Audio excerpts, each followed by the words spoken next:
لقد جاءكم رسول من أنفسكم عزيز عليه ما عنتم حريص عليكم بالمؤمنين رؤوف رحيم صدق اللہ ہے۔ جان مراد اب کدھر ہائے تیرا مکان ہے، عرش پہ تازہ چھیڑ چھاڑ، فرش پہ طرفہ دھوم دھام، کان جدھر لگائیے تیری ہی داستان ہے۔ وہ جو نہ تھے تو کچھ نہ تھا، وہ جو نہ ہو تو کچھ نہ ہو، جان ہے وہ جہان کی، جان ہے تو جہان ہے۔ بزم ثنائے زلف میں میری عروس فکر کو، بزم ثنائے زلف میں میری عروس فکر کو، ساری بہار ہشت خلد چھوٹا سا عطر دان ہے۔ الحمدللہ ہفتہ واری ہمارے اجتماع میں سیرت النبی صلی اللہ علیہ وآلہ وسلم کا درس جاری ہے، اور یہ 1500 سالہ جشن میلاد النبی کی تیاری ہے، اور اب ہم اس منزل پر پہنچے ہیں کہ حضور علیہ السلام کے آباء و اجداد کے ذکر کا اب اختتام ہونے جا رہا ہے۔ پچھلے ہفتے سیدنا ہاشم ان کی زندگی کے کچھ گوشے پیش کیے تھے، اور وقت کم تھا اس لیے گفتگو اختتام کو پہنچ گئی تھی، کیونکہ پچھلے ہفتے حضور مفسر اعظم کا عرس ہونے کی وجہ سے کچھ باتیں ان سے متعلق بھی کہنی تھی۔ جو کچھ تھوڑا سا حصہ حضرت ہاشم کے متعلق بچا ہے وہ بڑا اہم ہے۔ اسی حضرت ہاشم کی وجہ سے اللہ کے رسول علیہ السلام کو ہاشمی کہتے ہیں۔ آپ نے پچھلے ہفتے سیدنا ہاشم کے بارے میں سنا تھا کہ ان کا نام ہاشم تو نہیں، لیکن ہاشم پڑا کیسے؟ آپ نے سنا، وہیں سے آپ کا تعلق جو ہے ذہن کا جڑ جائے۔ ان کا اصل نام پچھلے ہفتے میں نے بتایا تھا کہ عمر تھا یا عمر تھا۔ انہیں ہاشم کہنے کی جو وجہ ہوئی کہ جب عرب میں قحط سالی کا دور آیا اور لوگ روٹی کے ٹکڑے ٹکڑے کو محتاج ہو گئے، تو حضرت عمرو نے مکۃ المکرمہ سے ملک شام تک کا سفر کیا، صرف اپنی قوم کے لیے۔ دیکھیے یہ حضور کے آباء و اجداد کی شانیں ہیں کہ لوگ اپنے کاروبار کے لیے سفر کرتے ہیں۔ اس دور میں سیدنا ہاشم نے اپنی قوم کو قحط سالی میں اور بھوک پیاس میں دیکھا، تو مکۃ المکرمہ سے ملک شام تک کا سفر طے کیا، اور آپ نے جو ہے وہ اپنی فاقہ کش قوم کو وہ آٹا اور کاک اور کھانے پینے کی جو چیزیں تھی وہاں سے انتظام کر کے آپ لائے، اور لانے کے بعد اس کو ٹکڑے ٹکڑے کر کے سالن میں گوشت۔ مورخین لکھتے ہیں کہ جب حضرت ہاشم قوم کو کھلانے کے لیے اونٹ ذبح کروا رہے تھے تو اونٹ قطار در قطار کھڑے تھے، اور صرف مکے والوں کو نہیں کھلا رہے تھے، حج کے موسم میں حج میں کیونکہ کھلانے کی ذمہ داری آپ کی تھی، تو وہ لوگ جو اس دور میں ہزاروں لاکھوں جتنے بھی جمع ہوتے ہوں گے، کیونکہ حاجی تو ہمیشہ بڑی تعداد میں ہی جمع ہوتے رہے ہیں، اور اس دور تو پوری دنیا کے لوگ حج کرتے تھے، اور ہر مذہب کے لوگ حج کرتے تھے، پوری دنیا سے آتے تھے، ان کے اپنے اپنے حج کا طریقہ تھا ان کا، تو لیکن آتے تھے چونکہ حج کے نام پہ، تو قطار در قطار اونٹ تھے، اور وہ کتنے رہے ہوں گے سیرت نگاروں نے اس پہ بڑی تفصیل سے بات کی ہے، لیکن چونکہ مجھے جلدی سے آج ذکر سیدنا عبد المطلب بھی کرنا ہے تو اور اسی لیے ہم نے اپنے اجتماع کا پورا شیڈول بدل دیا کہ اب جب تک یہ سلسلہ چلتا رہے گا، نماز جب جماعت تاخیر سے ابھی گرمیوں میں ہے تو ہم ایک نعت کے فوراً بعد بیٹھ جائیں گے، اور ہم بیٹھ بھی گئے تاکہ دیر تک یہ سلسلہ وہ جو بیچ میں وقت کی قلت آ جاتی ہے وہ نہ ہو۔ تو سالن اور گوشت بنا کر اس میں آپ نے روٹی کے ٹکڑے ڈالے جس کو سرید کہتے ہیں، اور یہ سرید حضور علیہ السلام کے دور میں بھی سارے کھانوں میں سب سے افضل کھانا تھا۔ یہاں ایک بات خاص توجہ طلب ہے کہ اس کو آپ ریلیف کا نام دیں۔ اگر قحط سالی میں بھوکوں کو کھانا کھلانے کے لیے ریلیف بانٹی جا رہی ہے، کھلایا جا رہا ہے، ہمیشہ لوگ ریلیف میں بانٹنے کے لیے جو سب سے ہلکی چیز ہوتی ہے اس کا استعمال کرتے ہیں۔ بھئی دالیں بانٹنی ہے تو سستی والی دال کون سی ہوگی، تیل بانٹنا ہے تو سستے والا تیل کون سا ہوگا، کھانا بانٹنا ہے تو سستے والا کیسے کھانا سستے میں بنے گا، اسی طرح کپڑے اگر بانٹنے ہیں تو سب سے سستے کپڑے کون سے ہوں گے۔ بلکہ میں تو کہتا ہوں کہ جو بیچارے غریب لوگ ہوتے ہیں وہ بٹے ہوئے کپڑوں کو پہننے میں بھی شرماتے ہیں، بلکہ آج کل تو تراویح میں بھی مسجد کے امام اور مؤذن کو جو لوگ کپڑے دیتے ہیں بیچارہ وہ بھی کسی فقیر کو دے دیتا ہوگا، وہ پہننے کے قابل ہی نہیں رہتے ہیں۔ یہ حال ہے لوگوں کا، ایسا لگتا ہے جیسے ٹرسٹیان اپنی محنت کی اپنے باپ دادا کی کمائی سے دیتے ہیں، حالانکہ دینا ظالموں کو چندے سے ہے،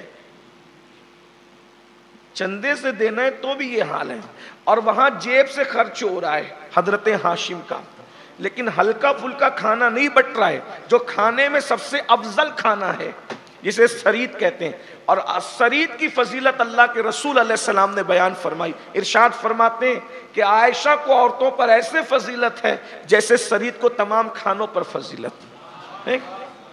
یہ اتنا اعلیٰ، یعنی ذہن دے رہے حضور کے آبا و اجداد، جب لوگوں کو کھلاؤ تو پھر اچھا کھلاؤ۔ اپنی اللہ تبارک و تعالی حضور کے آبا و اجداد پہ رحمتیں نازل، یعنی یہ خاندان بڑا مظلوم ہے، ان کو پتہ نہیں لوگوں نے کیا کیا بنا کے پیش کیا، کافر، مشرک، شرابی اور خدا جانے کیا کیا بکا، کلمہ پڑھنے کا خیال تک نہ رکھا۔ اور تم پر میرے آقا کی عنایت نہ سہی، کم از کم کلمہ پڑھانے کا تو خیال کر لیتے۔ اللہ کے بندو، یہ حضور کے آبا و اجداد ہیں، اللہ کے رسول علیہ السلام کے دادا جان کے والد بزرگوار حضرت سیدنا ہاشم رضی اللہ تبارک و تعالی عنہ۔ تو اس طرح آپ نے ٹکڑے ٹکڑے کر کر جو شوربے میں کھانے میں ڈالے تو کھلایا، تو آپ کا نام ہاشم، عمر سے لوگوں نے آپ کو ہاشم کہنا شروع کیا، یعنی روٹی کے ٹکڑے کرنے والا، روٹی کو چورا کرنے والا ہاشم۔ اب یہ اس کو اتنی شہرت ملی کہ آپ ہاشم کے نام سے ہی مشہور ہو گئے۔ جناب ہاشم کا ایک کارنامہ اور سن لیں، اس سے حضور علیہ السلام کے مزید آبا و اجداد کی شانیں آپ کو پتہ۔ یہ جو نہیں ہے کیچڑ میں کول کھلنے والا میٹل ہی نہیں ہے، یہ اچھوں میں اچھے لوگ تھے، ان میں اچھا آیا ہے، چنے ہوا میں چنا ہوا آیا ہے، سلیکٹڈ میں سلیکٹڈ آیا ہے۔ جو مصطفیٰ لوگ تھے ان مصطفیٰوں میں مصطفیٰ آیا، مصطفیٰ کہتے ہیں چنے لوگوں کو۔ بتائیں حضرت ہاشم جیسا کون تھا اس دور میں؟ لوگ لوگوں کا مال چھین کے کھا جاتے تھے، یہ سرکار ہاشم ہے کہ لوگوں کو کھلانا، بلکہ ہاشم نام ہی، اچھا جن لوگوں نے پکارا وہ بھی اللہ کی حکمت ہے کہ ایسا نام سے پکار دیا کہ اب کوئی انکار ہی نہیں کر سکتا۔ بھئی کوئی کتنا بھی جو ہے وہ چھپائے گا جناب سرکار ہاشم کی شان کو، جب لوگ پوچھیں گے کہ بھئی یہ عمر سے یا عمر سے ہاشم کیسے کہلائے؟ ہاشم تو مطلب ہوتا ہے ٹکڑے ٹکڑے کرنے والا، چورنے والا، کس کو چورا کس کو ٹکڑے کیا؟ تو پھر ہزار چھپانے کے بعد کہنا پڑے گا کہ وہ قحط سالوں کو حاجیوں کو کھلایا تھا نا ٹکڑے، جس کے ٹکڑوں پہ لوگ پل رہے تھے۔ ہے وہ میرے نبی کے پردادا سرکار ہاشم ہے رضی اللہ تبارک۔ پھر اس کے بعد حضرت ہاشم قریش میں جو قبیلہ قریش تھا حضور علیہ السلام کے آبا و اجداد کا، اس میں ایک رسم تھی، بڑی بری رسم تھی، حالانکہ وہ ان کی غیرت کی وجہ سے تھی۔ اس رسم کو کہتے تھے رسم احتفاد۔ یہ جو احتفاد کی رسم تھی وہ یہ تھا کہ قریشی چونکہ تھے بڑے مالدار، ابھی آپ اس کو آگے پڑھیں گے، میں حوالے کے ساتھ پیش کروں گا، اور اسی لیے 4-6 پروگرامات میں تو یہ سیرت کا حق ادا بھی نہیں ہو سکتا، اسی لیے ہم نے یہ طے کیا ہے کہ اللہ تبارک و تعالیٰ کی توفیق سے ہم حضور کو کیا دے سکتے ہیں، ہماری اوقات ہی کیا ہے، تو کم سے کم ان کی سیرت پاک لوگوں کے درمیان آ جائے تاکہ لوگ سمجھ تو سکیں۔ تو ایک تسلسل کے ساتھ جب بات آئے گی تو پتہ چلے گا کہ خاندان نبوت کی شان کیا ہے۔ ہم حضور کی نسل کو تو جان لیں، یہ حضور کی اصل ہے نا، ان کو بھی جاننا چاہیے۔ تو احتفاد کی جو رسم تھی، مالدار تھے قریش، تو اب چونکہ پورا قبیلہ مالدار ہے، اس میں کسی کا کام دھام ٹھنڈا پڑ گیا، کاروبار نہیں چلا، حالات خراب ہو گئے کسی وجہ سے اور غربت آ گئی، تو یہ جو قریش تھے حضور علیہ السلام کے آبا و اجداد، جو خاندان کے لوگ تھے قریش کے، وہ اتنے باغیرت تھے کہ اگر کوئی غربت کی چکی میں پستا تو کسی سے مانگتا تک نہیں، مانگتے نہیں، بڑے غیرت مند لوگ، غیور لوگ تھے، مانگتے نہیں تھے۔ تو اس میں یہ احتفاد کی جو رسم تھی وہ یہ تھی کہ یہ لوگ خاموشی سے چپکے سے کیا کرتے، جس کا کاروبار ڈھپ پڑ جاتا یا جس کے حالات خراب ہو جاتے، غربت جس کو آ جاتی، تو وہ لوگ یہ کرتے تھے کہ چپکے سے مکہ چھوڑ دیتے، خاموشی سے، کسی کو پتہ نہیں چلنے دیتے، اور مکہ المکرمہ چھوڑ کے یہ چلے جاتے جنگل میں، اور جنگل میں جا کر کے یہ مانگتے نہیں بلکہ وہیں پر خیمہ بنا کر کے پڑے رہتے، اور بھوکے بھوکے بھوکے اتنے بھوکے رہتے کہ اسی بھوک کی حالت میں وہ انتقال کر جاتے۔ یعنی مانگنا نہیں ہے، مر جانا ہے مگر مانگنا نہیں ہے۔ یہ قریش وہ رسم تھی احتفاد۔ جب حضرت ہاشم جوان ہوئے تو جو دوسروں کو کھلاتا ہو تو آپ کو بڑی فکر ہوئی کہ بھئی یہ رسم بد جو ہے، ایک صرف کھانے کے لیے، روٹی کے ٹکڑے کے لیے مانگنا نہیں چاہتے اور مر جاتے ہیں، تو یہ رسم کو ختم ہونا چاہیے۔ تو حضرت ہاشم نے سارے قریش کو جمع کیا، قبیلہ قریش کو، اور ان کے درمیان ایک خطبہ دیا کہ یہ رسم ختم ہونی چاہیے، یہ جانے جا رہی ہے نا اس میں۔ اب جو خطبہ ہے اس کو ذرا سنیں، میں اس کو صرف اردو میں اس کا ترجمہ پڑھ رہا ہوں تاکہ آپ حضرات سمجھیں اس کو۔ آپ نے خطبہ دیا، اے گروہ قریش، اے قریش کو گروہ، قبیلے کی عزت افراد کی کثرت پر ہوتی ہے۔ انداز خطابت دیکھ، قریش سے خطاب ہے اور کہتے ہیں قبیلے کی عزت افراد کی کثرت پر ہوتی ہے۔ اور اب یہ خاندان کا بیک گراؤنڈ خود ان کی زبانی آپ کے سمجھ میں آنا چاہیے۔ فرماتے ہیں اہل عرب میں جو مال کی فراوانی اور افراد کی کثرت کے اعتبار سے تمہیں برتری حاصل ہے، یعنی پورے عرب میں سب سے مالدار اگر کوئی ہے تو وہ قریش ہے، اور افراد کی کثرت سب سے زیادہ اگر کسی قبیلے میں تو وہ حضور علیہ السلام کے آبا و اجداد کے قبیلے میں۔ تو فرمایا کہ یہ مال بھی ہمارے پاس زیادہ ہے اور افراد کی کثرت بھی ہمارے پاس زیادہ ہے، لیکن یہ احتفاد کی رسم بد نے تمہارے بہت سارے خاندانوں کو موت کے گھاٹ اتار دیا ہے۔ تو میری ایک تجویز ہے، اگر آپ لوگ اس کو غور سے سنیں تو میں وہ تجویز پیش کروں۔ یہ حضرت ہاشم کہہ رہے ہیں۔ اچھا ایک بات آپ کو یہ بتاؤں، یہ خطبہ سن کر کے اور یہ انقلابی باتیں سن کر آپ کو کیا لگتا ہے کہ یہ کوئی بوڑھا آدمی کر رہا ہوگا نا، بڑا دماغ دار، بڑا مائنڈیڈ آدمی، بہت سینئر ہو جاتا ہے تب آدمی اس طرح کی بات کرتا ہے۔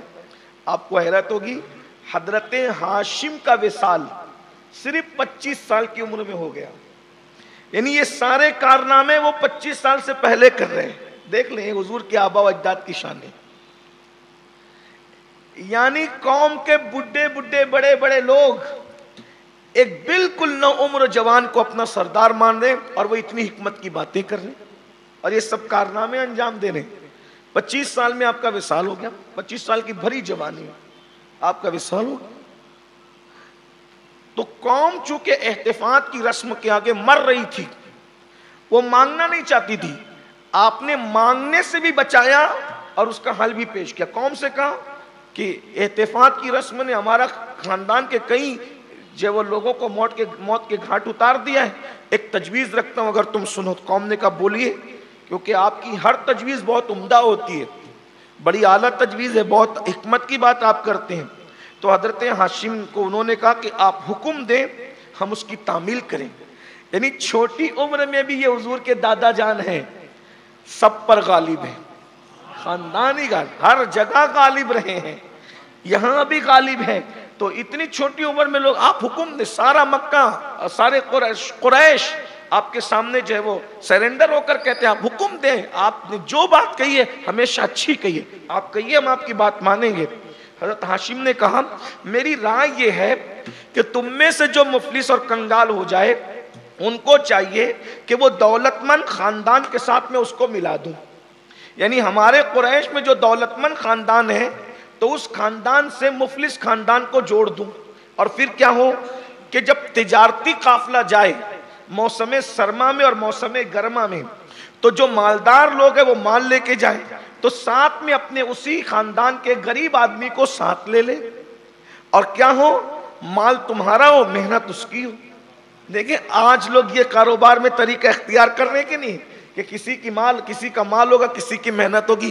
پہلی شروعات جس نے کی وہ میرے نبی کے دادا سرکار ہاشم ہے رضی اللہ تبارک و تعالیٰ. تو سرکار ہاشم نے فرمایا کہ اس سے یہ ہوگا کہ تم, اچھا یہ بھی سردی اور گرمی میں 2 مرتبہ تجارتی قافلہ نکالنے کی شروعات بھی حضرت ہاشم ہی نے کی ہے. جب تم شام جاؤ, یمن جاؤ, یہ آپ کا غریب بھائی تمہارے کام میں جو ہے وہ ہاتھ بٹائے گا, اور اس کے بعد جو ہے پھر جب تم کو منافع ہوگا تو تم اس میں سے جتنا چاہنا جو طے ہو جائے وہ منافع اس کو دے دینا. اس طریقے سے یہ احتفاظ کی رسم بھی ختم ہو جائے گی, مانگنے سے بھی بچ جائیں گے, مالدار بھی ہو جائیں گے, مفلس جو وہ دولت مند ہو جائیں گے. اس طرح سے یہ ساری چیزیں ختم ہوگی. جب یہ حکمت والی بات سنی تو سارا قریش خوش ہو گئے اور کہنے لگے کہ آپ نے صحیح بات کہی. اور اس کے بعد اللہ رب العزت نے حضرت سیدنا ہاشم کی برکت سے یہ ساری چیزوں کو ختم فرما دیا. حضرت سیدنا ہاشم کو ابو البطحاء بھی کہتے تھے اور سید البطحاء بھی کہتے تھے. اور تنگی ہو یا خوشحالی, آپ کے دسترخوان پر ہمیشہ مہمانوں کا تانتا بندھا ہوتا تھا, وہ کھلاتے ہی رہتے تھے, کھلاتے ہی رہتے تھے, کھلاتے ہی رہتے تھے. یہ حضرت سیدنا ہاشم کی کیفیت تھی.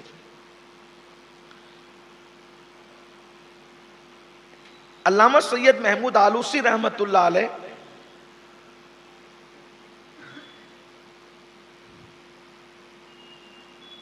اب آپ کے متعلق بڑی خوبصورت بات لکھتے ہیں, میں اس کو بیان کر دوں پھر اس کے بعد ہم اگلی طرف چلتے ہیں. امام آلوسی لکھتے ہیں, جن کا مزار مقدس بغداد شریف میں, اور بڑے مفسر ہیں, تفسیر روح المعانی کے صوفیہ کی طرز پر آپ نے اس تفسیر کو لکھا ہے, بڑی عظیم تفسیر ہے. تو آپ لکھتے ہیں امام آلوسی کہ جب آپ مسافروں کو دیکھتے تھے کہ ان کے پاس سواری نہیں ہے تو حضرت ہاشم ان کو سواریاں بھی دیتے تھے. اس دور میں اونٹ ہے, کھچر ہے, گھوڑے ہیں, سواریاں بھی دیتے تھے. اور جب دیکھتے تھے کہ لوگوں کے پاس مال نہیں ہے تو اپنی جیب سے لوگوں کو مال عطا کرتے تھے, راستے کا خرچہ دیتے تھے.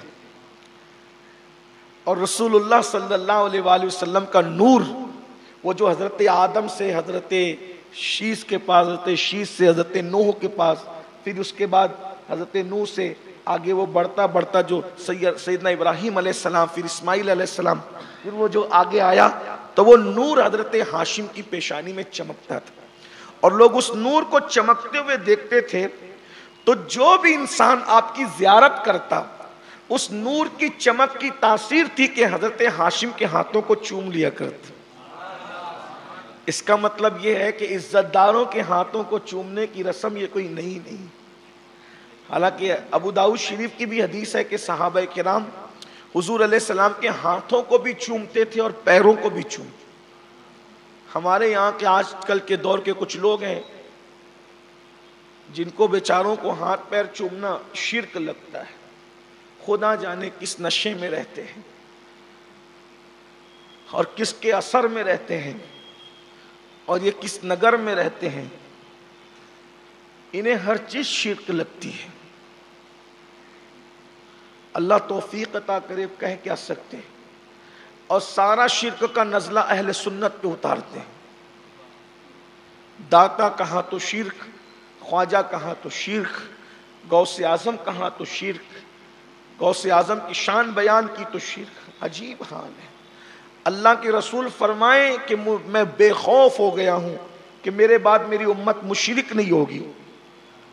اللہ کے رسول جو دین لے کر آئے وہ کہیں کہ میری امت مشرک نہیں ہوگی، اور یہ خدا جانے کہاں سے بلائیں نازل ہو گئی کہ یہ ہر ایک کو مشرک ہی کہہ رہے ہیں۔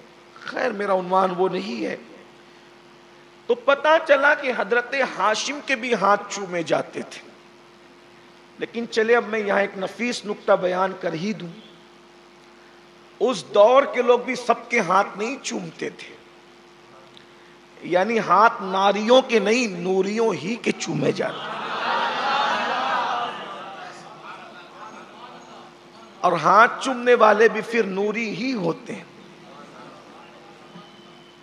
اس لیے کہ میخانے میں ہجوم کے لیے پیر مغاں کا مرد خلیق ہونا تو ضروری ہے نا، آخر کوئی کشش بھی تو ہو کہ چومے جائیں۔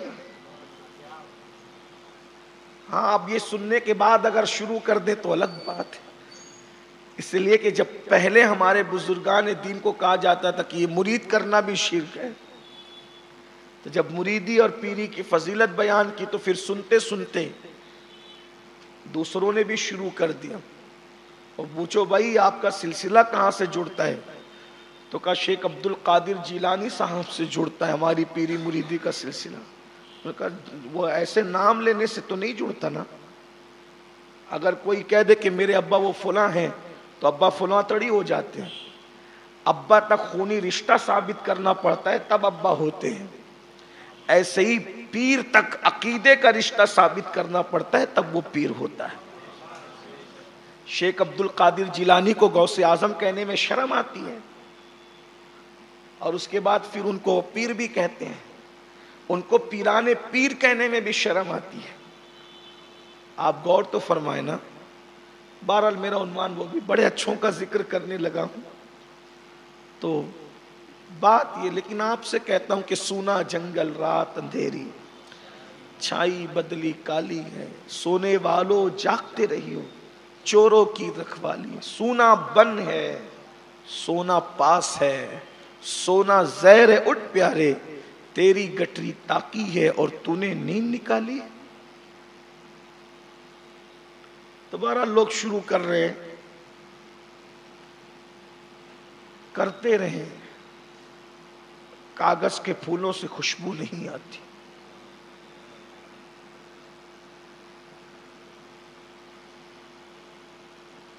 فارم کی مرغیاں کتنی موٹی تازی ہو جائیں، طاقت میں کبھی گاؤٹھی مرغی کا مقابلہ نہیں کر سکتی۔ ہو رہی بڑی چمک دمک ہے، لیکن روحانیت پھر روحانیت ہے، اصلیت پھر اصلیت ہے۔ تو حضرت ہاشم کے چہرے پر اتنا نور اور زوفشاں رہتا تھا حضور علیہ السلام کا کہ جو زیارت کرتا آپ کے ہاتھ چوم لیتا، اور صرف ہاتھ نہیں بلکہ امام آلوسی لکھ رہے ہیں، میں نے حضرت آلوسی کو اسی لیے پہلے ان کا حوالہ پڑھ دیا، نام بھی پڑھ دیا، حضرت ہاشم کی پیشانی میں نور محمدی صلی اللہ علیہ وآلہ وسلم کا یہ اثر تھا کہ آپ جس جگہ سے گزرتے آپ کو اللہ کی مخلوق وہ پتھر وغیرہ سجدہ کرتے تھے. نور مصطفیٰ یہ حضرت ہاشم تھے اور آپ کی سخاوت بڑی مشہور تھی.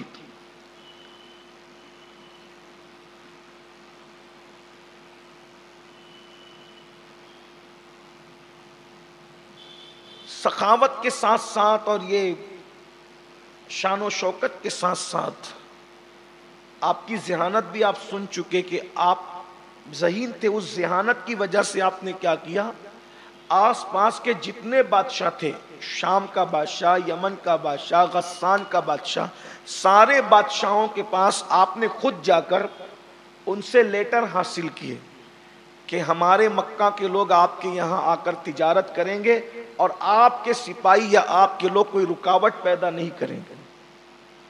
یہ کیفیت آپ کی خصوصیت اور ہے کہ جب بھی ذی الحجہ کا چاند نظر آتا تھا تو ذی الحجہ کا چاند دکھنے کے بعد پہلی ذی الحجہ کو, یعنی حج کا جو اصل مہینہ ہے, تو ایسے تو ایام الحج تو 2 مہینے 10 دن پہ مشتمل ہوتے ہیں, لیکن جو مین جس میں حج ہوتا ہے تو حضرت ہاشم چاند نظر آنے کے بعد پہلی ذی الحجہ کی صبح حرم میں تشریف لاتے تھے اور سارے مکے والوں کو جمع کر کے خطبہ دیتے تھے. آپ دیکھ رہے ہیں کہ میں نے پہلے بھی پڑھا کہ عبد مناف وہ بھی خطیب تھے, اوپر حضرت عدنان تک میں نے بتایا سب پورا خاندان خطیب ہے. اور امام زین العابدین نے اسی لیے دمشق میں کہا تھا کہ یزید تو میرے سامنے اپنے خطیبوں کو کھڑا کر کے اترا رہا ہے, تجھے معلوم ہونا چاہیے کہ خطابت ہمارے گھر کی کنیز ہے, کنیز. ہم اپنی خطابت پہ اتراتے نہیں ہیں, اس لیے کہ کنیزوں پہ اترایا تھوڑی جاتا ہے, تو ایسے خطیبوں کو لا کے کھڑا کرتا ہے. تو یہ اس خاندان کا وتیرہ رہا, اس گھرانے کا بچہ بولکار ہے. تو حضرت ہاشم جو تھے وہ خطبہ دیتے تھے, اس خطبے کو بھی تھوڑا سن لیں. جب یہ خطبہ دیتے تھے تو ان کا انداز یہ ہوتا تھا کہ یہ کعبے کی دیوار کو پیٹ لگاتے تھے. ذرا تصور کریں کہ کعبے کی دیوار کو پیٹ لگا کر پیشانی میں نور مصطفیٰ لے کر جب وہ خطبہ دیتے ہوں گے تو اس وقت کی ذوفشانیوں کا عالم کیا ہوتا ہوگا. اور اب خطبے کا انداز دے کے کہتے ہیں, اے گروہ قریش تم عرب کے سردار ہو. اب خاندان کا بھی حسن و جمال پتہ چل رہا ہے. جب میں کہتا ہوں کہ مولا علی بڑے خوبصورت تھے تو میںڑکیوں کو زکام ہونے لگتا ہے, وہ چھینکنے لگتے ہیں. یہ حضور کے دادا ہیں حضرت ہاشم, پورے خاندان کی شان بیان کر رہے ہیں. کہتے ہیں, اے گروہ قریش تم سردار ہو پورے عرب کے اور تمہارے چہرے بڑے حسین اور خوبصورت ہیں. یعنی خاندان نبوت کا فرد, ابھی نسل کی بات نہیں, اصل بھی خوبصورت ہے. تمہارے چہرے بڑے خوبصورت ہیں, تم زیرک اور دانش مند ہو. اے قریش تم اللہ کے گھر کے پڑوسی ہو, اللہ نے تمہیں اس کا متولی ہونے کا شرف عطا کیا, عزت عطا کی, اور اس اللہ کے گھر کے تم ہمسایہ بننے کی خصوصیت سے نوازے گئے ہو. اللہ تعالیٰ کے گھر کی زیارت کرنے والے اور اس کا ادب اور احترام کرنے والے ابھی آئیں گے. حاجیوں کے لیے ابھی آئیں گے اور اللہ کے مہمان ہوں گے. یہ بھی حضرت ہاشم کہہ رہے ہیں. دیکھیں یہاں کوئی بتوں کا تذکرہ نہیں ہے, حالانکہ اس دور میں لوگ بتوں کی تسبیحاں پڑھتے تھے, لیکن یہ اللہ کی شان بیان ہو رہی ہے. حضور کے پردادا یہ سب موحد لوگ تھے. میں نے پہلے شروع کی تقریر میں کہا تھا کہ دنیا میں کم سے کم 7 لوگ رہے ہیں ہمیشہ ایمان والے. 7 سے کم تعداد کبھی نہیں ہوئی, ہر دور میں کم سے کم 7 لوگ رہے. 7 سے زیادہ تعداد ہوئی لیکن 7 سے کم نہیں ہوئی. یہ حضور علیہ السلام کے پردادا حضور ہیں.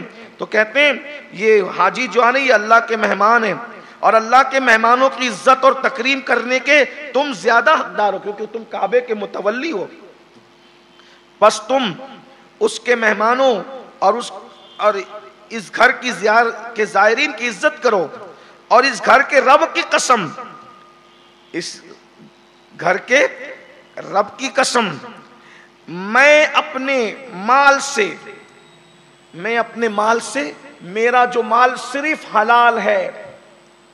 اس وقت تو لوٹ مار کے کھا جانا پی جانا کوئی مشکل معاملہ نہ تھا. حضرت ہاشم کہہ رہے ہیں کہ میں اپنے مال سے جو خالص حلال ہے اس میں کوئی قطع رحمی نہیں کی گئی، نہ ظلم سے وہ مال میں نے حاصل کیا، اور اس میں حرام کو کچھ دخل نہیں ہے. میں اس سے حصہ نکالوں گا حاجیوں کا اور حاجیوں پہ خرچہ کروں گا. اور تم سے بھی کہتا ہوں کہ تم لوگ بھی اس نیک مقصد میں اپنا مال لگاؤ، لیکن خبردار حاجیوں پر جو مال خرچ ہوگا وہ صرف پاکیزہ ہونا چاہیے، وہ حرام نہیں ہونا چاہیے اور ظلم سے حاصل نہیں ہونا چاہیے. قرآن کے نزول سے پہلے حلال و حرام کے قاعدے بیان ہو رہے ہیں. اس کا مطلب یہی ہے نا، کسی آسمانی دین پر یہ قائم تھے، اور وہ دین کیا تھا؟ وہ ملت ابراہیمی تھی. ورنہ اپنی مرضی سے کوئی اس طرح کی اللہ والی باتیں نہیں کر سکتا. تو یہ حضرت ہاشم کا خطبہ ہے. اور جب آپ نے یہ بات کہی تو تمام عرب پر آپ کا اثر تھا، تو سب نے اپنے اپنے مال جمع کرائے. دیکھیے عرب میں کافر بھی تھے، مشرک بھی تھے، یہ تو موحد تھے، لیکن جب آپ کی گزارش پر کافروں نے مال دیا حاجیوں کے لیے تو حلال دیا، اور اتنا دیا کہ دارالندوہ مال سے بھر گیا. دارالندوہ میں سب مال جمع ہوتا تھا. یہاں ایک بات کہہ دوں آگے بڑھ، عرب کے لوگ کافر ہو کر حاجیوں پہ حرام مال خرچہ نہیں کرتے. کافر ہو کر حاجیوں پہ حرام مال خرچہ نہیں. اور آج کیا ہو گیا لوگوں، وہ حرام کے مال سے حج کو جاتے ہیں، حرام کے مال سے عمرہ کو جاتے ہیں. عجیب حال ہے لوگوں کا. حدیث پاک کا مفہوم ہے کہ جو حرام مال سے حج و عمرہ کرے تو ہر قدم کے بدلے گناہ لکھا جائے. اور مال حرام سے نیک کام کرنے کا مطلب ایسے ہی ہے جیسے ناپاک کپڑے کو پیشاب سے دھلنا.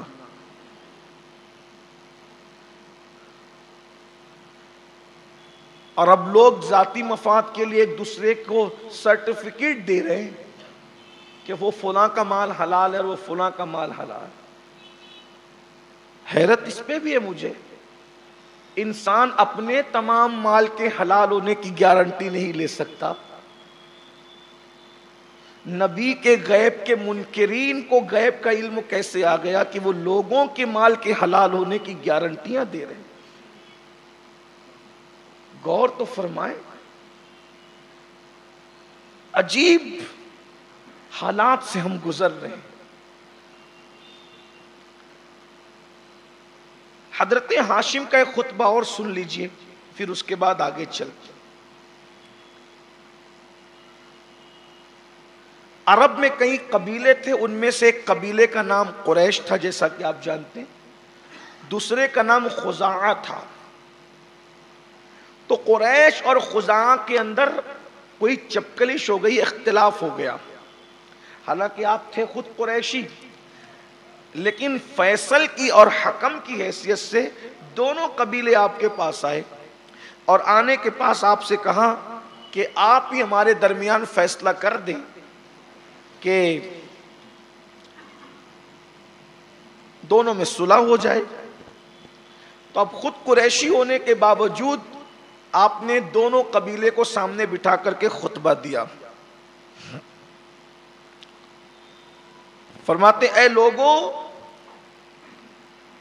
ہم آل ابراہیم ہیں، اولاد اسماعیل ہیں،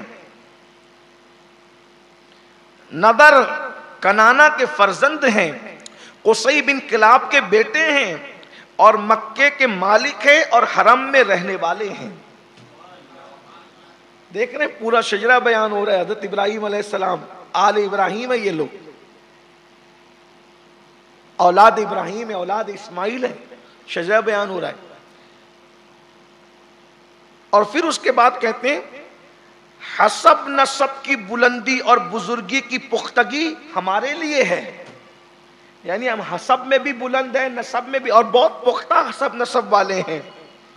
فرمایا جس نے کسی کے ساتھ دوستی کا معاہدہ کیا ہے اس کی مدد ضروری ہے، اور اگر وہ پکارے تو اس کو لبیک کہنا لازمی ہے، بجز اس کے کہ اس کی دعوت اپنے قبیلے سے سرکشی اور قطع رحمی کی ہو۔ اے قصی کے بیٹو، تم اس طرح ہو جس طرح درخت کی دو ٹہنیاں ہوتی ہے، اگر ان میں سے ایک ٹوٹ جائے تو دوسری بھی وحشت اور نقصان سے دوچار ہوتی ہے، تلوار کی حفاظت اس کی نیام ہی کر سکتی ہے۔ ہائے ہائے، کیا ادیبانہ انداز ہے، کیا خطابت ہے۔ فرماتے ہیں اگر تم کسی کے دوست بنو تو وہ تمہیں مدد کے لیے پکارے تو اس کی مدد کرو، مگر ہاں اگر دوست قطع رحمی کے لیے بلائے، یعنی رشتوں کو کاٹنے کے لیے بلائے، رشتہ داروں پہ ظلم کرنے کے بلائے، زیادتی کرنے، تو پھر نہ جایا کرو۔ اور کیا فرمایا؟ تم دو ٹہنیوں کی طرح، دو ٹہنی ہوگی، اس میں سے ایک ٹہنی توڑو گے تو دوسری تو متاثر ہوگی۔ اور فرمایا تلوار کی حفاظت کون کرتا ہے؟ نیام کرتا ہے۔ جب تک تلوار نیام میں رہتی ہے محفوظ رہتی ہے، اگر تلوار کی حفاظت نیام ہی سے ہو سکتی ہے۔ اور جو آدمی اپنے قبیلے پر تیر اندازی کرتا ہے وہ خود بھی تیر کا نشانہ بنتا ہے، یعنی اپنے قبیلے پہ تیر اندازی نہ کرو، تم اپنے قبیلے کو مار دھاڑ کر کے کیا کرو گے۔ اور پھر فرماتے ہیں اللہ اکبر، کہتے ہیں اے لوگو، حلم اور بردباری بزرگی ہے۔ اب آپ بھی کچھ سیکھ لیں حضور کے دادا جان کے خطبے سے۔ حلم اور بردباری یعنی صبر کرنا، درگزر کرنا، یہ بزرگی ہے۔ بزرگی صرف تسبیح گھمانے کا نام نہیں، تسبیح گھمانے سے کوئی بزرگی نہیں ملتی۔ جگر مراد آبادی نے بہت اچھی بات کہی، انہوں نے کہا محو تسبیح ہی تو سب ہے مگر ادراک کہاں، محو تسبیح ہی تو سب ہے مگر ادراک کہاں، زندگی خود ہی عبادت ہے مگر ہوش نہیں، زندگی خود ہی عبادت ہے مگر ہوش نہیں۔ مل کے جس دن سے گیا ہے کوئی اقبال ایک بار جگر، مل کے جس دن سے گیا ہے کوئی ایک بار جگر، مجھ کو یوں لگتا ہے جیسے میرا آگوش میں۔ بڑا آدمی تھا، بڑی بات کہہ گیا۔ اور ایک اور ہیں شاعر ہیں کبیر داس، وہ کہتے ہیں کہ تسبیح کا دانہ گھمانے کی بجائے اپنے دل کا دانہ گھما لے۔ بس تسبیح تو بہت گھما رہے ہیں، اپنے دل کا دانہ گھما۔ یہ مالا ٹوٹ سکتی ہے لیکن وہ دانے کی بات ہی الگ ہے۔ تو سرکار ہاشم خطبہ دیتے ہوئے فرما رہے ہیں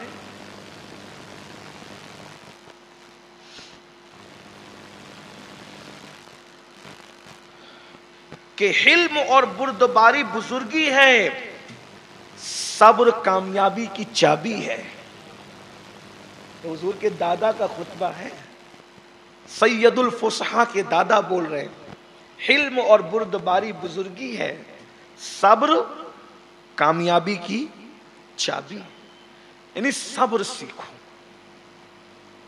اب میں تھوڑا یہاں پر انہی کے فیض سے اور ان کے عظیم شہزادے سید العالمین کے فیض سے اس پہ کچھ تفسیرہ تھوڑا سا کروں۔ حلم اور بردباری کیا ہے؟ حلم اور درگزر کرنا۔ دیکھیے آدمی کہتا ہے ارے میں اس کو درگزر کر رہا ہوں یار، کس کو؟ جس سے بدلہ لینے کی اوقات نہیں ہے اس کے بارے میں کہتے ہیں درگزر کر رہا ہوں، یہ درگزری نہیں ہے، تو آپ بدلہ ہی نہیں لے سکتے۔ حلم یہ ہے، صبر یہ ہے، بردباری یہ ہے کہ آپ بدلہ لینے، ڈانٹنے، سزا دینے کی طاقت رکھتے ہیں، کوئی چیز رکاوٹ نہیں ہے، پھر بھی صرف اس لیے اس سے بدلہ نہ لو کہ اسے درگزر کرنا ہے۔ اس کو کہتے ہیں حلم اور بردباری، اس کو کہتے ہیں صبر۔ آدمی کیا کرتا ہے جس سے بدلہ لینے کی طاقت نہیں، وہاں بڑائی اور شوخی کے لیے کہتا ہے کہ میں تو شیخی بگاڑنے کے لیے کہ میں تو بدلہ نہیں لیتا، وہ تو معاف کرتا ہوں، اور تیری اوقات ہی نہیں بدلہ لینا. لیکن اگر ذرا سی بائک سے ٹکرا جائے تو پھر تماچا مارتا ہے. وہاں تیری بردباری کہاں جاتی؟ بردباری کمزوروں کے درمیان سمجھ میں آتی ہے. مالداروں کا ہاتھ پکڑنے کی حیثیت نہیں، تو کہا کہ چھوڑو یار ابھی نظر انداز ہی کرنا پڑے گا. تو اس کا مطلب آپ وہاں بردبار نہیں، آپ بزدل ہے. کمزوروں کو نظر انداز کرنے کو بردباری کہتے ہیں.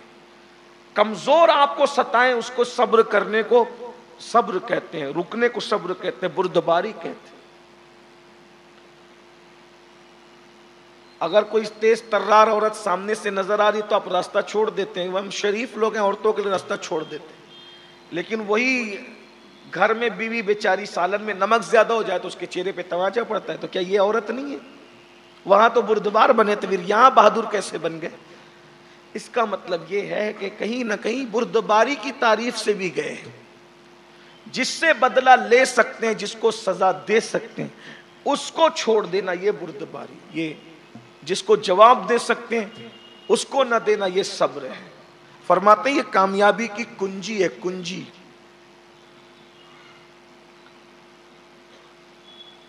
اللہ کے رسول علیہ السلام کے کتنے واقعات ملتے ہیں، انشاءاللہ آگے اس پر ہم بات کریں گے، لیکن یہ خطبہ میں پڑھ دوں کیونکہ ابھی تو سرکار عبد المطلب کا ذکر بھی آنا ہے. جتنا وقت رہے گا اتنی بات کر لیں گے. اب فرماتے ہیں ہائے ہائے ہائے، حضور کے دادا جان کا خطبہ ہے، اسے سینے سے لگا لو. بڑی پیاری بات کی. مجھے تو ایسا لگتا ہے کہ یہ جملے ہی دل میں اتر جائے کاش. فرماتے ہیں حلم اور بردباری بزرگی ہے، صبر کامیابی کی چابی ہے، اچھائی ایک خزانہ ہے. اچھائی ایک خزانہ ہے. اور فرماتے ہیں سخاوت سرداری ہے. اگر خزانہ چاہتے ہو تو اچھائی کرو اور اچھائی کرتے رہو، خوب اچھائی کرو. اور ایک بات آپ سے کہوں، سب کے ساتھ اچھائی، اچھائی سب کے ساتھ. اور کوشش کرو کہ جو گرے پڑے لوگ ہیں ان کو کوئی نہیں پوچھتا، ان سے اچھائی کرو، پھر وہ مسلم ہو یا غیر مسلم. ہماری جماعت کے ایک عالم ہے، بہت بڑے عالم ہیں، حیات ہیں. چہرہ ان کا ایسا ہے کہ دیکھو تو خدا یاد آئے. روزانہ کثرت سے قرآن پڑھتے ہیں اور 85 سال کے قریب کی عمر ہے، ابھی بھی نفل کھڑے ہو کے پڑھتے ہیں اور ابھی بھی مسجد میں نماز جماعت کے ساتھ پڑھتے ہیں. قرآن پر گہری نظر ہے. جب وہ فجر کی نماز پڑھانے کے لیے آتے ہیں تو جو عورتیں جھاڑو دیتی ہیں ان کی مسجد کے ارد گرد، وہ کسی خادم کو پیسہ دے کر کہتے ہیں کہ پہلے ان عورتوں کو چائے پلا، ان کے بعد میں چائے پیوں گا. تو قائد محترم نے ان سے سوال کیا کہ ایسا کیوں؟ تو کہا کہ یہ تالیف قلبی کے لیے ہے، اور ہم بہتوں کو کھانا تو نہیں کھلا سکتے، تو کم سے کم دوسروں کو چائے پلا. دیکھیں وہ جو محلے میں جھاڑو دینے کے لیے عورتیں آتی ہیں ان کو کون پوچھتا ہے، ان کی عزت کون کرتا ہے؟ یہ بزرگوں کا طریقہ. اچھائی خزانے کا نام، اچھائی کرو.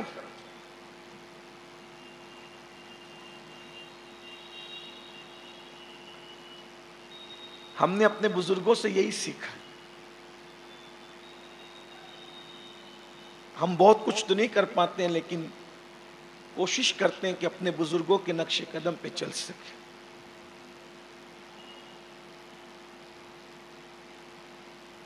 اور اچھائی ان کے ساتھ کرو جن کے ساتھ کوئی اچھائی نہیں کرتا. میں اکثر لوگوں کو کہتا ہوں کہ جن دنوں لوگ چھوت چھات میں مبتلا تھے، ہمارے بادشاہ لوگ اگر ان قوموں کو اپنے محلوں میں بلا کے صرف ایک وقت کا کھانا کھلا دیتے نا تو دنیا کے حالات کچھ اور. دل جیتیے. ہم لوگ اچھائی کس کے ساتھ کرنے کی کوشش کرتے پتہ ہے؟ جن کے حلق تک پیٹ بھرے ہوئے، کیونکہ اچھائی بطور اچھائی کرنا ہی نہیں ہے نا لوگوں کو.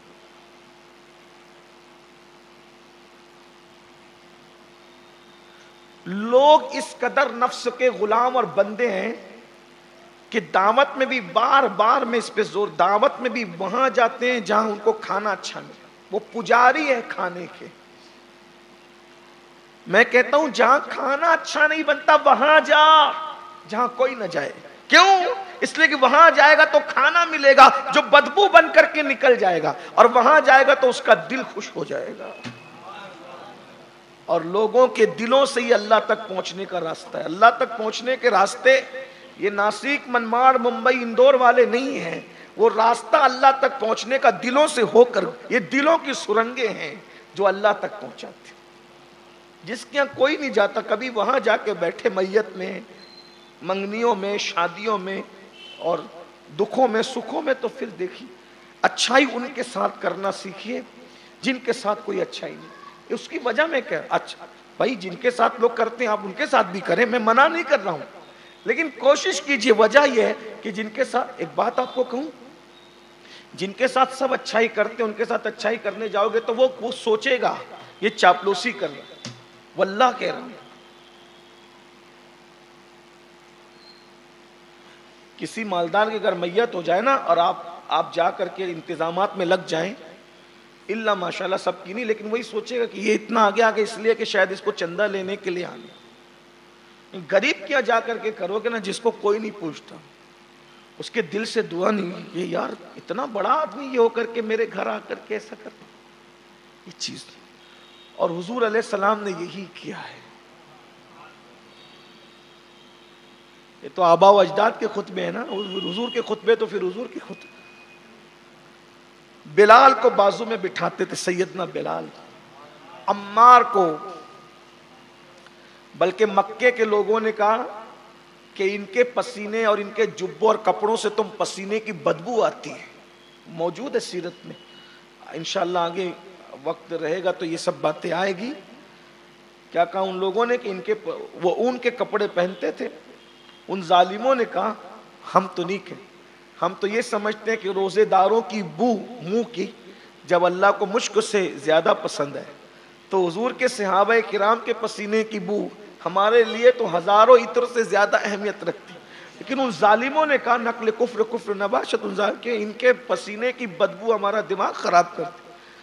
اللہ کے رسول سے کہیں گے ان کو ہٹا دیں، جب ہم آ کر بیٹھے تو انہیں ہٹا دیں تاکہ ہم بیٹھ کے ان کی بات سنیں. بلال ہٹ جائیں، عمار ہٹ جائیں، فلاں ہٹ جائیں، سب بدبودار کپڑے پہنے ہوتے ہیں، ان کے پسینے کی بدبو ہم سے برداشت نہیں ہوتی. حضور علیہ السلام میں ایسا نہیں ہوگا، یہ تو میرے پاس بیٹھے ہیں اور اللہ کا حکم بھی ہے. حضور غریب پرور رسول تھے صلی اللہ علیہ وسلم، اور ہمارا ہر بزرگ غریب پرور ہوا ہے. دولت کے پجاری ہم لوگ ہیں کہ خیریت بھی پوچھتے ہیں تو جیب دیکھ کر پوچھتے ہیں، ہاتھ میں موبائل کتنی قیمت کا ہے وہ دیکھ کر خیریت پوچھتے. متاع دین و دانش لٹ گئی اللہ والوں کی. فیکٹری کا مالک ہوگا تو 300 کلومیٹر کا سفر ہوگا نکاح اور ولیمے میں شرکت کے لیے. غریب کے لیے 3 کلومیٹر بھی نہیں ہو سکتا سفر. یہ کس کافر ادا کا غم زے خوریز ہے ساقی، ہو کیا گیا ہے. متاع دین و دانش لٹ گئی اللہ والوں. مرنا ہے بھائیو، مرنا ہے، ایک دن موت آنی. تو اچھائی کرو، اچھائی خزانہ ہے، سخاوت سرداری ہے، اس پر سبحان اللہ بنتی ہے. سخاوت، اگر سردار بننا ہے ہاتھ اونچا رکھو، بانٹتے رہو. اور سرداروں کی نشانی بانٹنا ہے. اب اس پہ ایک جملے کا اضافہ کر لیں، سرداروں کی شان ڈانٹنا نہیں ہے، سرداروں کی شان بانٹنا ہے. جو سردار ہوگا وہ بانٹتا ہی رہے گا. یہاں تو سردار بھی بننا ہے اور بانٹنا نہیں ہے. بانٹنا نہیں ہے، بانٹنا ہے. سمجھے؟ نہیں سمجھے؟ بانٹنا نہیں ہے، دینا نہیں ہے، لوگوں کو منتشر تقسیم کرنا. فرمایا سخاوت سرداری. اسی لیے پیر میر علی شاہ صاحب رحمۃ اللہ علیہ سے کسی نے پوچھا جو قوم کا سردار ہوتا ہے یعنی سید سردار کیسا ہوتا ہے؟ کا سردار ماں کی طرح ہوتا ہے، وہ صرف شفقتیں جانتا ہے. میں سخاوت سرداری ہے، ہائے ہائے. اور فرماتے ہیں جہالت کمینگی ہے، جہالت سے بڑا کمینہ پن کچھ نہیں. رسول اللہ زمانے جہالت کا خطبہ ہے، جہالت کے خلاف. یہ رسول اللہ کے دادا ہیں. ان کبھی دیکھا؟ یہ وہ لوگ ہیں، سبحان اللہ. اس لیے جاہل پن سے نکلو، جہالت کمینگی ہے. اب پھر فرماتے ہیں دن بدلتے رہتے ہیں، زمانہ تغیر پذیر ہوتا رہتا ہے، ہر انسان کو اپنے کام کی طرف منسوب کیا جاتا ہے. اس پر بھی ایک جملے کا صرف آپ کو کچھ کہنا چاہا کہ خطبہ ایسا ہے کہ اس پہ اگر تبصرہ کرے تو گھنٹوں کر سکتے. کئی تقریریں ہیں، یہ ایک خطبہ کئی تقریروں کا عنوان ہے، لیکن غور سے سنیں کیا فرما رہے. دن بدلتے رہتے ہیں، زمانہ تغیر پذیر، آج جو ہے وہ کل نہیں ہوگا. دن بدلتے رہیں گے. تمہاری جو عزتیں آج ہیں کوئی ضروری نہیں ہے کہ کل ہو. مالداری جو آج ہے ضروری نہیں ہے کہ کل ہو. دولت مندی جو آج ہے ضروری نہیں کہ کل ہو. شان اور شوکت جو آج ہے ضروری نہیں کہ کل ہو. لیکن حضور کے دادا جان کیا فرما رہے؟ ہر آدمی اپنے کام کی طرف منسوب ہوتا ہے. یعنی آج اللہ نے عزت دی ہے، دولت دی ہے، صحت دی ہے، طاقت دی ہے، قوت دی ہے، کچھ کام کر لو، اپنی کام سے پہچانے جاؤ. مر جاؤ گے کام سے پہچانے جاؤ گے. کیا کام کیا؟ کیا کام؟ آئے روتے روتے، گئے روتے روتے. ننگے آئے تھے کفن پہن کے چلے گئے، وہ بھی چھین دیا جائے گا. کیا ہوا؟ نہ آنے کا کوئی فائدہ، نہ جانے کا کوئی فائدہ. کچھ کام کر لو. اپنا مکان بنایا نا، وہ تو بچے رہیں گے اس میں. حلال حرام میں تمیز کیے بغیر بنگلے بلڈنگیں بنا لی، چوری چماری کر کے کیا کیا کر لیا، سب کر لیا نا. سب دوسروں کی. اللہ کے لیے کچھ کرو، کوئی کام کرو تاکہ لوگ تمہارے کام سے تمہیں جانیں. اور جنہوں نے کام کیا آج بھی لوگ ان کو جان رہے ہیں. تو فرمایا ہر انسان اپنے کام کی طرف منسوب کیا جاتا ہے. پھر فرماتے ہیں اپنے عمل کے باعث اس کی باز پرس کی جاتی ہے. جیسا عمل کرو گے ویسے پوچھا جائے گا. اچھے کام کرو لوگ تمہاری تعریف کریں گے. فضول باتوں سے دامن بچا کر کے رکھو. حضور کے دادا جان ہیں، کام اچھے کرو، فضول کاموں سے دامن بچا کر کے رکھو. فرماتے ہیں بے وقوف لوگوں سے علیحدہ رہو. ہو کیا بڑی بات کر رہے ہیں. بے وقوف لوگوں سے، جس کو بولتے ہیں نادان دوست جی کا جنجال، آج بولتے ہو. حضور کے دادا جان جب وہ سینکڑوں سال پہلے بتا رہے ہیں بے وقوف سے دوستی مت کرنا، نادان سے دوستی مت کرنا، بے وقوف لوگوں سے دور رہو، الگ رہو. فرماتے ہیں اپنے ہم نشینوں کی عزت کرو. جو تمہارے ساتھ اٹھتے بیٹھتے ہیں نا ان کی عزت کرو. ہم نشینوں کی عزت کرنا سیکھو. یہاں تو لوگ ہم نشینوں کی اڑاتے رہتے ہیں، ہم نشینوں سے ہی حسد کرتے رہتے ہیں، ہم نشینوں سے ہی بغض کرتے رہتے ہیں. بھائیوں، جو میں نے جمعہ میں بھی مالیگاؤں میں جو مسجد اپنی آفتاب رسالت، اس میں لوگوں سے یہی کہا جو دین حضور لے کر آئے تھے وہ ہمارے درمیان نہیں ہے الا ماشاء اللہ. بس ہم اپنی طبیعت کے غلام بن چکے. اپنے ہم نشینوں کی عزت کرنا سیکھ، جو تمہارے ساتھ اٹھتے بیٹھتے ہیں. ایک جملہ میری طرف سے بھی اپنے بزرگوں کا سن لیں. ہمارا تو کچھ ہے ہی نہیں، سب تو بزرگوں کا ہی ہے. ایک شخص میرا بڑا عزیز مدینہ منورہ جا رہا تھا.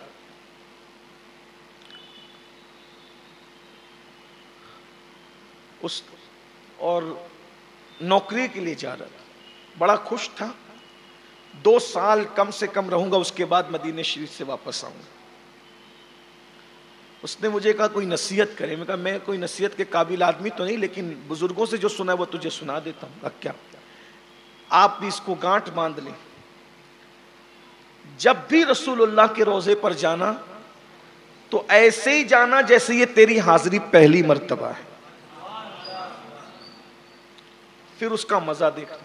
اب اس کو آپ بزرگوں کے آستانے پہ جاؤ تو بھی کتنی بھی بار جاؤ لگے کہ بس میں پہلی مرتبہ۔ اب اس سے روشنی لے کر یہ سن لیں، تمہارا کوئی کتنا بھی پرانا دوست ہو، 10 سال 20 سال 25 سال 30 سال 50 سال، اس سے جب بھی ملو اس انداز سے ملو جیسے یہ پہلی ملاقات، اس کی عزت ویسی کرو، تکریم ویسی کرو۔ اور یاد رکھنا، حقیقت تک پہنچنے کے لیے مجاز مدد کرتا ہے۔ مطلب اب یہ تھوڑا مشکل ہو گیا،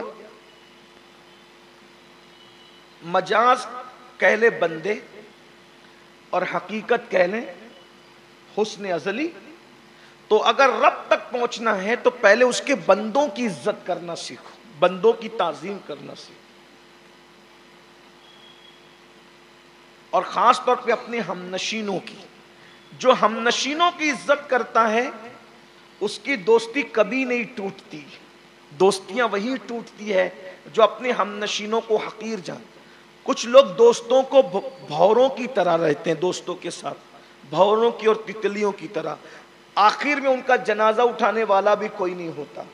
جو تتلیاں اور بھوروں کی طرح ہم نشینوں کے ساتھ سلوک کرتے ہیں، جیسے تتلی خوبصورت یہ پھول دیکھا، وہاں سے اٹھی، رس چوسا، پھر وہاں بیٹھی، پھر وہاں سے اٹھی، پھر وہاں بیٹھی، پھر وہاں سے اٹھ، اس تتلی کا انجام کیا ہوتا ہے؟ تتلی کا انجام کیا ہوتا ہے؟ اسی لیے میں لوگوں سے کہتا ہوں تتلی نہ بنو۔ تتلی کا بھی پھول سے رشتہ ہوتا ہے اور بلبل کا بھی پھول سے رشتہ ہوتا ہے۔ بات سمجھ میں آتی؟ یہ صوفیہ کی بڑی گہری باتیں نکل آئی۔ پھول سے رشتہ تتلی کا بھی ہوتا ہے، پھول سے رشتہ بلبل کا بھی ہوتا ہے۔ دونوں میں کیا فرق ہے؟ تتلی ادھر سے ادھر، ادھر سے ادھر، ادھر سے ادھر، ادھر سے ادھر اڑ کر کے ختم ہو جاتا ہے، اس کا کسی پھول سے رشتہ باقی نہیں رہتا ہے۔ بلبل ایک ہی پھول پہ بیٹھ کر اسی پہ اپنی جان قربان کرتے۔ تتلی نہ بنو، کوئی نہیں بچے۔ اور میں دیکھتا ہوں، میں چند لوگوں کو میں نے بہت چھوٹی سی عمر میں بہت لوگوں کو میں نے دیکھا، ہر دن ان کے پاس ایک نیا لاٹ رہتا ہے،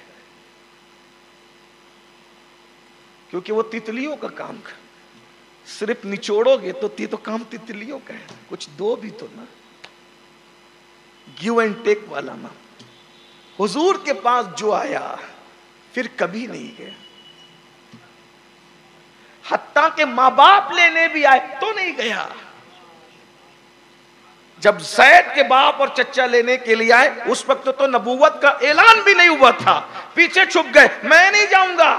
ارے جا، تیرے باپ ہے، پہچان لیا چچا ہی ابا جا۔ کہا نہیں آقا، جتنا پیار آپ نے دیا باپ بھی نہیں دے سکتے۔ یہ میرے آقا ہیں صلی اللہ علیہ وسلم۔ اس طرح دل جیتے جاتے ہیں۔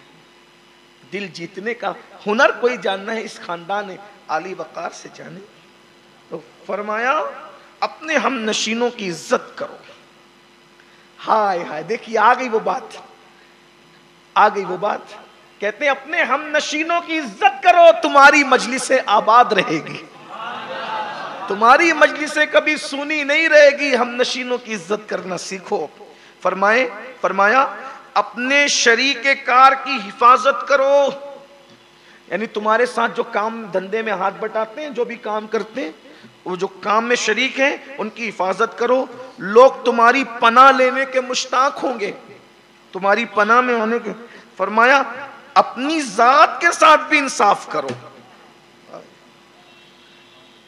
یہ میرے نبی کے دادا جان ہیں۔ ایک بات کہنا، آج سے پہلے ہم نے یہ خطبہ سنا اپنے اجتماع میں؟ بولو ہم نے اپنے دادا، اپنے نبی کے داداؤں پہ ظلم کیا کہ نہیں کیا؟ کس کس کا ذکر کیا؟ غیباً شاہ تک کی کرامتیں بیان کر رہے ہیں ہم لوگ، اور یہ شاہ لوگ کا کو ہم نے چھپا دیا ہے۔ دیکھ، کچھ لوگ سوچتے ہوں گے کیا نبی کے باپ داداؤں کا ذکر لے کے بیٹھ گیا؟ میں نے کہا کسی کو پسند ہو نہ ہو، میں تو اتنا جانتا ہوں جس کے باپ کی تعریف کی جاتی ہے وہ شہزادہ خوش ہوتا ہے۔ مجھے تو یار کی خوشی چاہیے اور اس کے سوا چاہیے بس کام وہ لے لیجئے تم کو جو راضی کرے. یہ حضور کے دادا جان ہیں صلی اللہ علیہ وآلہ وسلم. حضور کے دادا جان فرماتے ہیں ہم نشینوں کی عزت کرو تمہاری مجلسیں آباد رہے گی. اپنے شریک کار کی حفاظت کرو لوگ تمہاری پناہ لینے کے مشتاق ہوں گے. اپنی ذات کے ساتھ بھی انصاف کرو لوگ تم پر اعتماد کریں گے. جب تم اپنی ذات سے بھی انصاف کرو گے تو لوگ تم پہ اعتماد. اس کی ایک مثال دیتا ہوں. ایک صحابی ساتھ میں سفر میں اللہ کے رسول علیہ الصلوۃ والتسلیم نے مسواک کاٹی 2 ٹکڑے کیے. جو سیدھی مسواک تھی وہ صحابی کو دے دی اور جو ٹیڑھی تھی وہ خود رکھ لی. دیکھا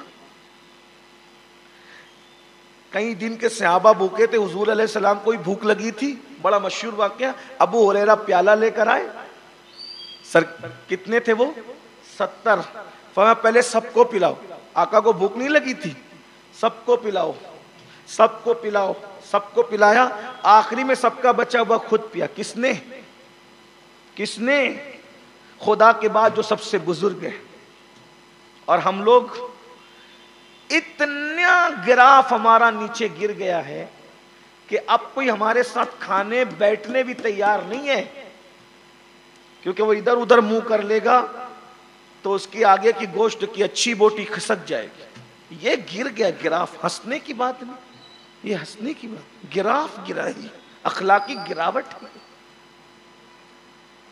اخلاقی گراوٹ ہنسنے کی بات.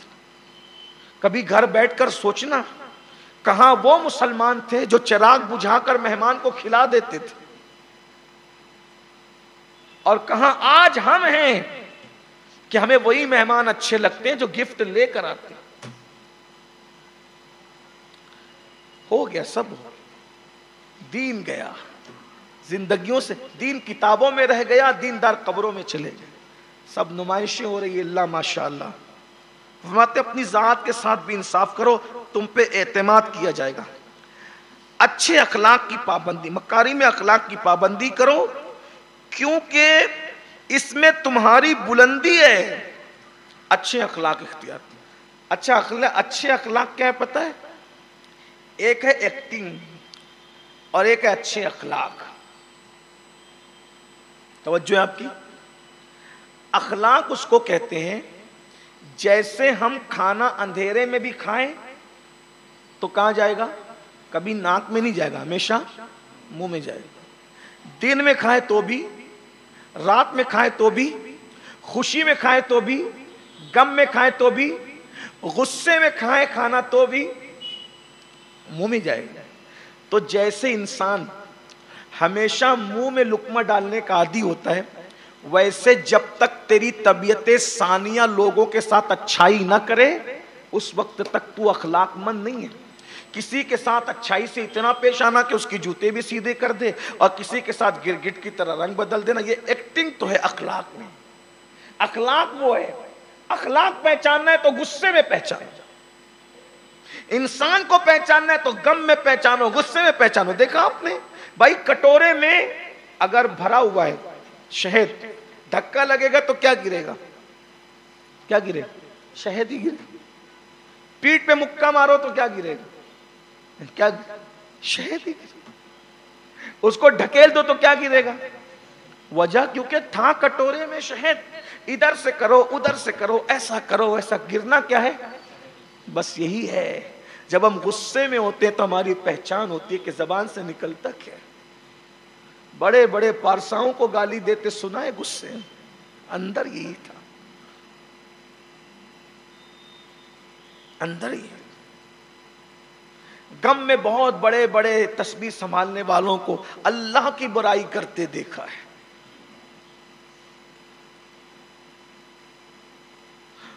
اور خوشیوں میں بہت ساروں کو ناچتے بھی دیکھا ہے. مطلب کیا؟ انسان کو پہچانو, غصے میں پہچانو, غم میں پہچانو, خوشی میں پہچانو.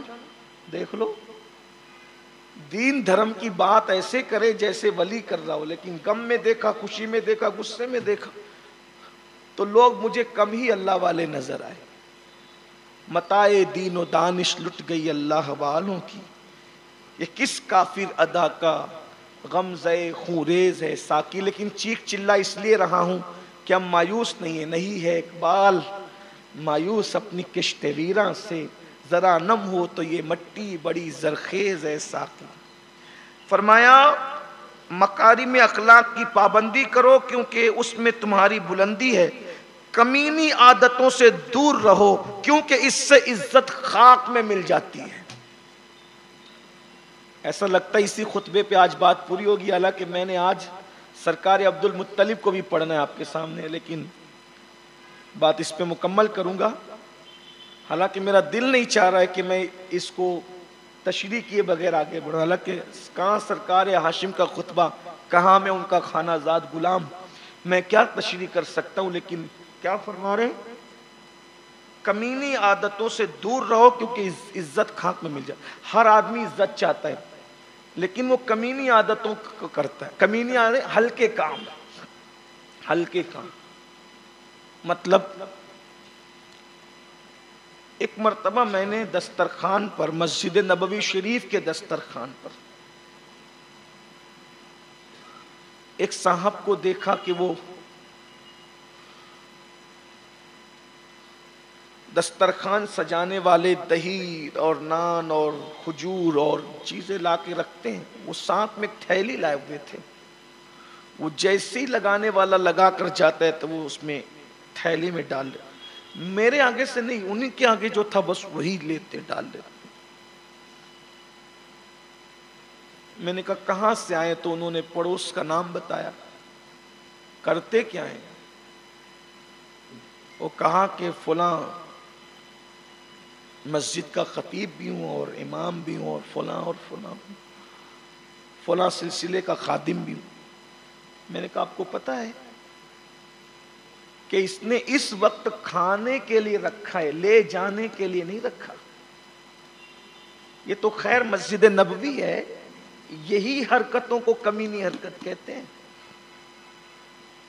حضور مفتی اعظم یاد آئے مجھے یہاں پر، کمینی حرکتوں سے عزت جاتی، یاد رکھنا، اپنے اندر سے نکل، عزت چاہتے ہو چھوڑ دو کمینی حرکت۔ حضور مفتی اعظم رحمت اللہ تعالی علیہ ایک دسترخوان پر کھانا کھا رہے تھے تو دیکھا کہ کچھ لوگ شوربہ چمچے سے پینے لگے، تو مفتی اعظم سرکار نے فرمایا کہ کیا میزبان سے اجازت لی ہے اس کی؟ یہ ہے اللہ والے لوگ، میزبان سے اجازت لی؟ کہا حضور یہ تو ہمیں سالن کھانے کے لیے بنتا ہے، پینے کے لیے نہیں بنتا۔ ہو سکتا ہے اس نے 10-15 لوگوں کے لیے جو کھانا بنایا ہو، اب تو کٹورا بھر پی جائے گا تو کسی کو کم نہ پڑ جائے، یہ شرمندہ ہوگا نا۔ اجازت لیتا، اگر زیادہ بنایا تو خود ہی اجازت دے گا۔ یہاں تو ایک آدمی کی دعوت آتی ہے تو 3-4 لوگوں کو لے کے، کوئی شرم بھی نہیں آتی لوگوں کو، حیا ہی نہیں۔ یہ کمینگی حرکتیں ہیں، یہ گالی نہ سمجھے، اگر ہاشم نے نہ کہا ہوتا تو میں تشریح میں نہ کہتا۔ ایک آدمی کی دعوت آئی ہے، ایک ہی آدمی جائے، لوگ دوسرا لے کے اجازت بھی نہیں لیتے، دھڑلے سے ہو۔ بلکہ کچھ لوگ تو ہیں اتنے بے غیر، وہ کہتا ہے چل یار کچھ نہیں ہوگا، چل نہ، تو کون کیا کرے گا؟ تو واقعی کون کیا کرے گا؟ حضور علیہ السلام نے فرمایا چور بن کے آئے گا، ڈاکو بن کے جائے گا، اور کیا ہوگا؟ بغیر دعوت کے کھانے والے کا یہی حال ہے، چور بن کے آئے گا، ڈاکو بن کے جائے گا۔ آقا علیہ السلام کی حدیث، سیکھ لو، دین سیکھ لو ان بزرگوں سے، ان کے فرامین سے۔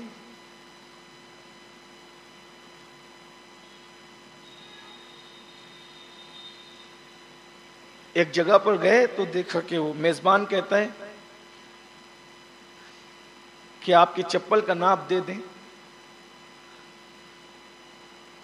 تو مہمان کہتا ہے نہیں میرے پاس ہے ماشاءاللہ بڑی مہنگی چپل، اسکیچر کمپنی کی چپل ہے، میں لے چکا، میرے پاس مجھے ضرورت نہیں ہے۔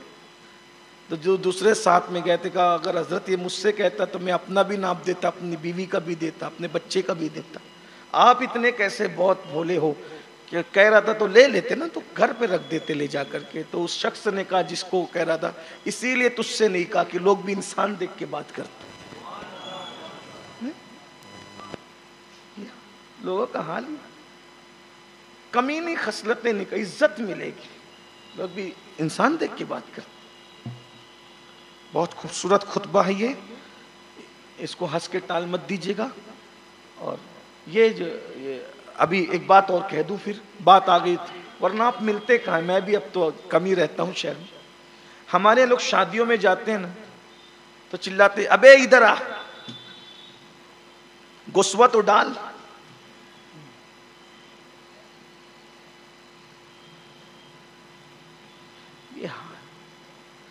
ارے روز کھاتے ہو یار، کھا کھا کے اب گوشت کھا کھا کے بیمار پڑ رہے ہو، بیماریاں پال لیے ہو. یہ کمینی، یہ سب حرکتیں ہیں، ذلیل ہوتا ہے آدمی سے. ہمارے بزرگوں نے تو ہمیں یہاں تک سکھایا کہ اگر تم کھانا کھا رہے ہو تو میزبان سے کھانا بھی نہ مانگو، وہ تمہاری پلیٹ خالی دیکھے گا خود ہی ڈال دے گا، نہ ڈالے تو اتنا کھانا کافی ہے جتنی پہلی بار دیا تھا اس نے، بس کافی. ہاں اگر کوئی واقعی بہت بے تکلفی دوستوں میں ہو پھر الگ بات ہے، پھر میں دوستوں میں کوئی بات نہیں کرتا. یاد رکھنا طبیب سے تکلف نہیں ہوتا اور حبیب سے تکلف نہیں ہوتا، اور جس سے تکلف ہو نہ وہ طبیب ہوتا ہے نہ وہ حبیب ہوتا ہے. یہ بات تو حبیب کی الگ ہے نا، یعنی محبوب و محب میں نہیں میرا تیرا، بات ہی الگ ہے. تو کمینگی حرکت اسی طرح بہت ساری حرکتیں ہیں، میں اس کو کمینی نہیں کہہ رہا ہوں، وہ تو انہوں نے کہا تو میں اس کی تشریح میں کچھ اپنے بھائیوں کو، نوجوانوں کو کچھ باتیں عرض کر دینا چاہتا ہوں. حضور اکرم صلی اللہ علیہ وآلہ وسلم نے حیا کی وجہ سے پوری زندگی اپنے صحابہ کے سامنے ناک تک نہیں چھنکی، اور کبھی محفل میں پیر بھی نہیں پھیلائے. اور ہم لوگ کیا کرتے ہیں، محفل ہی میں جو جی چاہتا ہے کرتے، کوئی ناک کھجا رہا ہے، کوئی کہاں کھجا رہا ہے، کوئی کہاں کھجا رہا ہے، کوئی سر کھجا رہا ہے، کوئی کچھ کر رہا ہے. یہ سب عزت جانے والی باتیں. آپ کا بیٹھنا، آپ کا اٹھنا، آپ کا بولنا، آپ کا چلنا، آپ کا پھرنا، یہ اتنی بڑی چیز ہے لوگوں کے متاثر کرنے کے لیے، آپ اندازہ نہیں کر سکتے. تو فرماتے ہیں کمینگی حرکتیں چھوڑ دو، اس سے عزت خاک میں مل جاتی ہے. اور ناموری کا قصر منہدم ہو جاتا ہے. کمینی حرکت کرتے رہو گے عزت خاک میں ملے گی. ناموری کا یعنی اللہ نے جو نام سے نوازا، عزت سے نوازا ہے، اس کا قصر یعنی اس کا شیش محل چکنا چور ہو جائے گا. یہ حضرت ہاشم تھے، صرف 25 سال میں ان کا وصال ہو گیا. اور وصال بھی ہوا تو کس شان سے ہوا کہ یہ تجارت کا قافلہ لے کر ملک شام گئے اور وہیں پر بیمار پڑ گئے، اور غزہ میں آپ کا وصال ہوا. آپ کا مزار مقدس فلسطین کی سرزمین، اس لیے کہ وہ علاقہ پہلے ملک شام میں گنا جاتا تھا، وہ ٹکڑے بعد میں ہوئے، تو آپ کا مزار مقدس غزہ میں موجود ہے. یہ تھے حضرت سیدنا ہاشم جن کی زندگی میں نے بیان کی ہے. انشاءاللہ اس کے بعد جب میں رہوں گا تو حضرت سرکار عبد المطلب، پھر سرکار عبداللہ اور آمنہ، اور پھر ہم حضور علیہ السلام کی زندگی کا آغاز کریں گے. اور یہ حسن اتفاق ہے کہ جب حضور علیہ السلام کے ابا جان اور پیاری پیاری امی جان کا ذکر آئے گا تو میلاد النبی کا مہینہ شروع ہو چکا ہے. اللہ پاک ہم سب کو عمل کی توفیق دے. گفتگو کے درمیان کوئی غلطی ہے تو اللہ تعالیٰ معاف کرے. استغفر اللہ ربی من کل ذنب و اتوب الیہ.